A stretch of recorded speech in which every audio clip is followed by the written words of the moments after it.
સુરતના પાંડેસરા વિસ્તારમાં રાહદારીઓને ચપ્પુ બતાવી લૂંટ ચલાવવાના મામલે પોલીસે સગીર સહિત 3 આરોપીઓની ધરપકડ કરી કાયદેસરની કાર્યવાહી હાથ ધરી છે। આરોપીઓએ ચપ્પુની અણીએ રોકડા રૂપિયા અને મોપેડની લૂંટ કરી હતી। સુરત શહેરમાં દિવસે ને દિવસે ગુનાખોરીનું પ્રમાણ વધતું જઈ રહ્યું છે। પોલીસની ઢીલી પકડના કારણે ગુનેગારો બેફામ બન્યા છે, જેનો ભોગ સામાન્ય જનતાએ બનવું પડી રહ્યું છે। આવું જ કંઈક બન્યું છે સુરતના પાંડેસરા વિસ્તારમાં। સુરતના પાંડેસરા વિસ્તારમાં વહેલી સવારે મોર્નિંગ વોક પર નીકળેલા યુવકને ચપ્પુ બતાવી જાનથી મારી નાખવાની ધમકી આપી લૂંટ ચલાવવામાં આવી હતી। મોર્નિંગ વોક પર નીકળેલા યુવક પાસેથી રોકડા રૂપિયા 100 અને મોપેડની લૂંટ ચલાવી 3 થી 4 જેટલા આરોપીઓ ફરાર થઈ ગયા હતા। લૂંટની ઘટના અંગે પાંડેસરા પોલીસ દ્વારા બનાવની ફરિયાદ લઈ તપાસ હાથ ધરી હતી। આ દરમિયાન પાંડેસરા પોલીસે માહિતીના આધારે પોલીસ મથક વિસ્તારમાંથી પસાર થઈ રહેલા 3 ઇસમોને ઝડપી પાડ્યા હતા।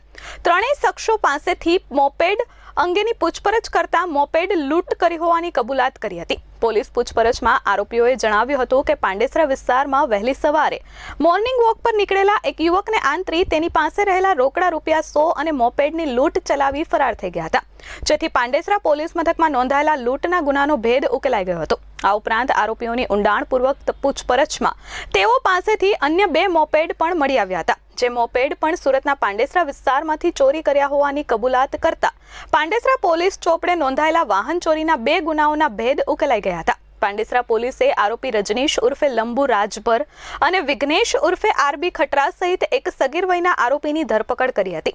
આરોપીઓની વધુ પૂછપરછ કરતા જાણવા મળ્યું હતું કે તેઓની ગેંગમાં ગુડ્ડુ નામનો ઈસમ પણ સામેલ છે, જે ઈસમને પણ પાંડેસરા પોલીસે વોન્ટેડ જાહેર કર્યો હતો।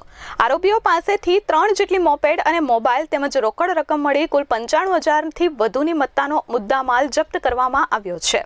પાંડેસરા પોલીસ વિસ્તારમાં અલથાણ ખાડી પર કેટલાક રાહદારી મોર્નિંગ વોક કરવા નીકળે છે। સદર મોર્નિંગ વોકમાં એક ફરિયાદી પોતે મોપેડ સાથે નીકળેલા ત્યારે 3 ઈસમોએ આવી તેમને ચપ્પુ બતાવી અને તેનું એક્ટિવા તથા તેની પાસેના 100 રૂપિયા લૂંટી લઈ લૂંટ આચરેલ હતી, જે મતલબની ફરિયાદ પાંડેસરા પોલીસને મળે, જેના આધારે પાંડેસરા પોલીસને ગુનો દાખલ કરી સદર આરોપીઓને પકડવાનો પ્રયત્ન કરેલ અને સીસીટીવી તેમજ હ્યુમન ઇન્ટેલિજન્સ આધારે આરોપીઓને પકડીને પાડતા સદર મુદ્દામાલ રિકવર કરેલ અને 3 આરોપીઓને પકડી પાડી જેલ હવાલે મોકલી આપેલ છે। સદર ગુનાનું ઇન્વેસ્ટિગેશન પાંડેસરા સેકન્ડ પીઆઈએમ હુદરડાઓ કરી રહેલ છે અને આરોપીઓ પાસેથી સંપૂર્ણ મુદ્દામાલ તેમજ રોકડ રકમ કેશ લેવામાં આવી છે અને મુદ્દામાલ કબજે કરવામાં આવેલ છે। સર, આરોપીઓના નામ શું છે? અને આરોપીઓમાં રજનીશ છે તથા વિઘ્નેશ ઉર્ફે આરબી છે તથા ગુડ્ડુ પાંડે છે, જે વોન્ટેડ છે અને એક કાયદાના સંઘર્ષમાં આવેલ બાળક છે।